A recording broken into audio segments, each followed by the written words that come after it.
Ayun, magandang gabi sa inyong lahat. Ako po si June and welcome po sa panibagong episode ng ating vlog. At mayroon nga pong nabutata, isang peking congressman. Binutata po ni Congressman Paulo Duterte. Hindi nga po dapat daw ito tawaging congressman dahil hindi naman daw ito nanalo sa boto. Nanalo lang sa COMELEC. Kaya kung ito ay pastor, pastor na lang ang itawag. Diyan po ito sa District 6 sa Maynila. Kini-question po si Paulo Duterte kung magkano daw ang nakuhang pondo sa flood control noong panahon daw ni Pangulong Duterte. Di binutata siya ni Congressman Paulo Duterte. Mamaya po yan, ano? Pero hindi yata naririnig ni Pastor Abante si Mayor Isko Moreno. Aba, eto binulgar, nagpa-presscon pa si Yorme, 14 billion Manila flood control, ibinulgar ni Yorme. Hindi mo ba yan naririnig o nagmamaang-maangan ka lang, nagpapatay malisya ka lang, at may gana ka pang magturo? Oo, yan na lang talaga ang magagawa mo, magturo ng iba. Dahil hindi mo mapaliwanag yung flood control nyo dyan sa Maynila. 14 billion. Nasaan yan? Meron tayong ibang nakikita sa balita pero hindi tapos. Hindi tapos. Sa District 6, nasaan yung nakuha mong pondo na bilyones at ano ang natapos doon sa pondong nakuha mo? Okay. Pero bago yan, i-share ko muna sa inyo yung flood control dito po sa distrito ni Congressman Paulo Duterte. District 1 po siya sa Davao City. Okay.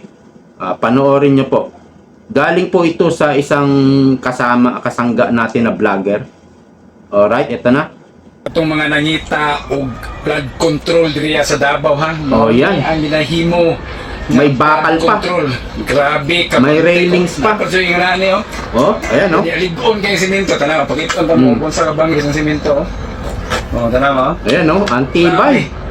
Baga ngayon, Hindi tinipid. Pinapalibot ito. Yan ang flood control na walang korupsyon. Ay parasit. Pero siyempre, kung kusog jud tayo ulan, bundat jud tayo, dito na mapuglan. Mapuglan ang grabe nga pagbaha. Pero makita ninyo ang maong proyekto, ang flood control haba sa niyan. Davao City. Dili basta-basta ang pagka. Sige namin, pag-i-comment daw kung inani ba kanindot, inani ba kaligon, inani ba kabagtik ang iyong flood control. Para makaingon mo, may suporta pa, Kita kabantay ka, nakibutangan pa support. May support pa sa ilalim. Para mas ligon ang maong flood control. Grabe ka ba? Yan ang kanindot ay nakabutang dito. Galit na galit yung vlogger, Sige pangita o flood control sa Davao City. Mo na niya akong ipakita right now. Kaya para ni sa may matina pangihang. Para na mo idea o niya para namin resibo nga ipakita sa inyo, ha? Hindi may pag-i-comment daw ko kung inani ba ang inyo ang flood control Malupit. sa inyong lugar.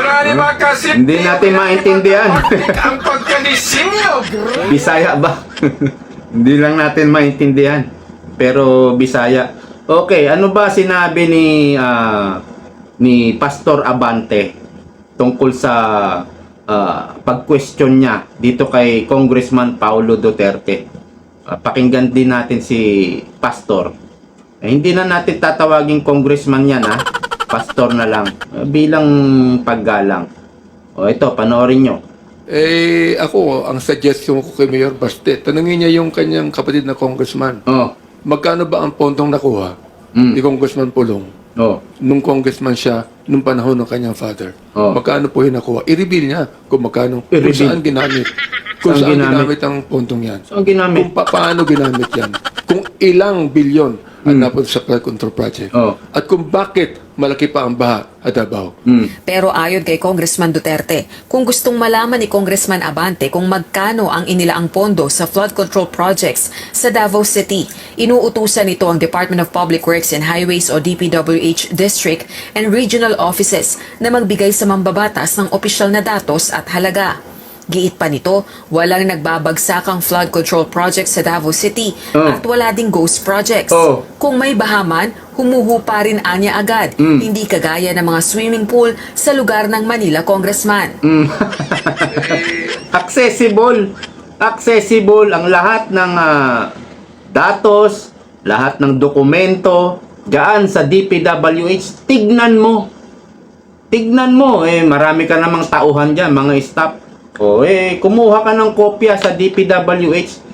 Accessible ang mga dokumento, hindi kagaya ng mga boss mo. Si Tambaloslo, si Saldico, humihingi si Congressman Chanco ng report sa small committee. Bakit walang maibigay na report? Nasa rules o batas yan na lahat ng mga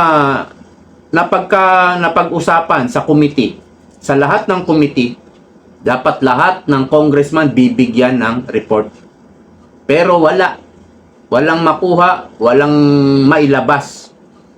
Tinatago, no? Hindi kagaya ni Congressman Paulo Duterte. Nasa DPWH, kumuha ka ng kopya mo doon. Tignan mo. Ngayon, doon sa distrito mo, 14 billion ni-reveal ni Mayor Isko Moreno. At nakuha ito ni Mayor Isko sa website ng Pangulo. Yung isumbong mo, Pangulo, o isumbong mo sa pangulo.ph. Doon sa website nakuha ni Yorme Isko na nagkakahalaga ng 14 billion ang nakuha o naging pondo mula 2022 hanggang 2025. We have the biggest flood control project in Metro Manila. Yan ang sabi ni Yorme Isko. Bilyong pondo ginasto sa baha, pero binaha pa rin. Okay. Dito po sa pahayag, sa revelasyon ni Yorme, doon sa Maynila, District 1, ang napunta na pondo ay 3.4 billion. District 2, 2.59, 2 billion 59 million. Sa District 3, ito kay Joel Chua to. 4.2 billion. Pinakamalaki kay Joel Chua. District 4, 1.3 billion. District 5, 1.1 billion. District 6, ito yung kay Pastor Abante. 2 billion 60 million. Hindi ko alam kung 2.62 o 2.060. 2 billion 60 million. Nasaan ngayon yan, Abante? Nasaan yan? Baka ghost, baka multo lang yan. Wala na. Naibulsa na. Dapat ipaliwanag mo yan kay Yorme. Nagtatanong si Yorme. Pero alam ko hindi tatantanan ito ni Yorme. May madidemanda dito si Yorme. Oo, talagang seryoso si Yorme. Sabi nga ni Baste at ni Paulo Duterte, ang baha sa Davao ay humuhupa agad. Dahil malinis ang drainage system. So, dito po sa official statement ni Congressman Paulo Duterte, ayan. On Kong Benny Abante's challenge to Mayor Baste about the flood control projects in Davao. On Benny Abante's challenge to Mayor Baste Duterte regarding the flood control projects in Davao City, let me be clear. All projects allocated to my district, ang district niya ay District 1, are properly implemented and completed. If he really wants to know the exact figures, I am directing DPWH district and regional offices to provide him the official data and amounts. Besides, do not mind the floods in Davao. I can guarantee everybody that every peso allocated was implemented. Wala namang nagbabagsakan ng mga flood control projects dito. Wala din mga ghost projects dito. Diyan sa District 1 na ang tinutukoy niya. Kung may bahaman dito, humuhupa din agad. Hindi kagaya nga mga swimming pool nyo diyan sa lugar nyo. ug usa pa, di man kinahanglan ug mayor pa ang mureklamo pareho sa inyo diha, bisan kisang Dabawenyo pwede mangayo ug datos gikan sa DPWH.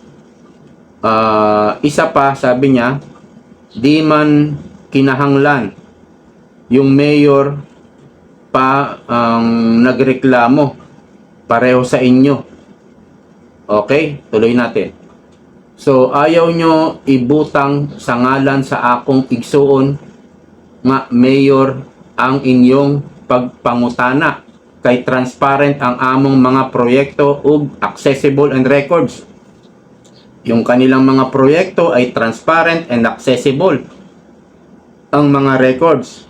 Pero hamon daw niya sa iyo. Pero hamon pud nako sa iya nga i-explain niya kung unsaon, kung asaan siguro pagkapildi niya sa eleksyon, pero nakalingkod gihapon siya sa Kongreso. Hindi ko masyado maintindihan, no? Merong eleksyon no, na sinabi tungkol sa eleksyon, no? Kung bakit siya nakapwesto ngayon sa Kongreso. Alam mo na, maraming pambayad nataon yung commissioner dyan sa COMELEC. Mukhang pera din, garapal din, no? Dapat ba tawagon nga congressman ang usa ka tawo nga wala gani kidaog sa boto? Dapat bang tawagin na congressman ang isang ito? Na hindi naman nanalo sa boto sa iyang distrito, sa kanyang distrito. Kung pastor siya, pastor dapat ang tawag sa iya, dili congressman. Kung pastor siya, pastor na lang ang itawag, hindi congressman. Dahil hindi naman siya nanalo sa boto. Nanalo lang siya dahil bilyones ang naibulsa. Kaya maraming pambayad kay commissioner. Ug Pastor Abante, kabalo, kung nga busog kaayo mo sa Makabayan Block para sa inyong talent fee as tilap dogs sa inyong amo sa Congress. Attack dog ng amo nila sa Congress. You may also account those for transparency's sake. Instead of questioning the development projects that benefit the people of Davao, perhaps you should start answering for your own questionable position in Congress. Yan ang sagot ni Congressman Pulong. Sige, sumagot ka, Pastor Abante. Sagutin mo yung flood control dyan sa Maynila. Bakit 14 billion? Wala namang gaanong makita. Ang laki nun. Kung 14 billion, ang laking proyekto nun. Nasaan yun? Diba? Dapat mayroon. Pinakita ko yung proyekto ni Pulong doon sa Davao. Kitang-kita mo. Malaki. Mahaba. Sa Maynila, 14 billion. Ang napunta sa District 6, 2 billion 60 million. Nasaan yun? Sa District 6. Yan ang sagutin niya. Wala Ang ginagawa nitong peking congressman na to, magtuturo para mabaling yung atensyon natin sa mga Duterte. Duterte na naman ang sinisisi. Kasi wala wala na sila, nako-corner sila. Kaya kailangan niyang mag-create ng sunog, no? Gumawa ng sunog para doon magpuntahan yung mga tao. Garapal, kakapalan ng pagmumuka ang tawag diyan. Siya pa yung may ganang mag-question. Garapal, ang kapal. Hindi ko alam kung saan kumukuha ng kakapalan ng pagmumuka ang taong ito. Ang tindi na ng pagkabaliw sa politika. Ayaw niyang yung hindi siya maupo. Gusto niya siya kahit hindi nanalo. Gusto niya siya ang maupo. baliw na po ang pag-iisip niyan, yung mga ganyang tao. Baliw na. Opo. Kumbaga, pag hindi siya nakaupo, gagawin lahat. Ang daming pambayad. Tapos, corrupt pa yung commissioner dyan sa COMELEC. Talagang makukuha niya yung gusto niya. Pero, may katapusan yan. May karma yan. Hanggang dito na lang. Maraming salamat. See you po next time. Bye-bye.